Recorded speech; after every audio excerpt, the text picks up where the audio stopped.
Swaraj collection Dhalgaon म्हणजे पारंपरिक ते मॉडर्न वस्त्र थेट मिल मधून पुरवठा करणारं वस्त्रदालन. स्वराज कलेक्शन मध्ये सुरू आहे लग्न बस्ता महोत्सव. इथे काढा आपल्या लाडक्या मुलामुलींचा लग्न बस्ता, तोही आपल्या बजेटमध्ये सर्वात सस्ता. यामध्ये आपल्याला पारंपरिक मॉडर्न साड्या यासह इथेनिक वेअर्स आणि आहेरासाठी भरपूर साड्या भरपूर स्टॉक मध्ये उपलब्ध आहे. खास लग्न बस्त्यासाठी आपल्या सर्वांचं आवडते आणि विश्वासाचं एकमेव ठिकाण म्हणजे स्वराज कलेक्शन. वीज बोर्डाजवळ ढालेवाडी रोड, ढालगाव, तालुका कवटेमहांकाळ, जिल्हा सांगली.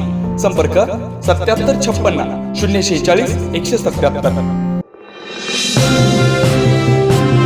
स्वराज मराठीमध्ये आपलं स्वागत आहे. सर्वसामान्यांचा आवाज, निर्भीड, बेधडक. स्वराज मराठी. नमस्कार, स्वराज मराठी न्यूज चॅनल मध्ये आपलं स्वागत आहे. पाहूयात आजच्या टॉप 10 घडामोडी. ऑपरेशन सिंदूर थांबलेलं नाही, चालूच आहे. वायुदलानं केलं स्पष्ट. ऑपरेशन सिंदूर अंतर्गत होणाऱ्या कारवाईचं अधिकृत अपडेट मिळणार, अफवांवर विश्वास ठेवू नका.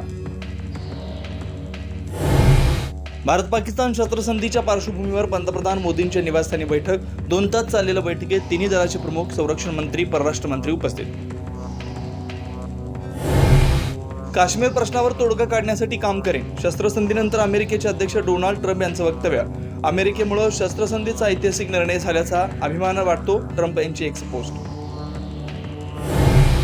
संसदेचं विशेष अधिवेशन बोलवा. राहुल गांधी आणि मल्लिकार्जुन खरगेंचा पंतप्रधान मोदींना पत्र. पहलगाम हल्ला, ऑपरेशन सिंदूर आणि अमेरिकेकडे शस्त्रसंधीची घोषणा यावर चर्चा करायची असा पत्रामध्ये उल्लेख. भाजपानेच पंतप्रधानांचा राजीनामा मागावा, संजय राऊत यांची मागणी.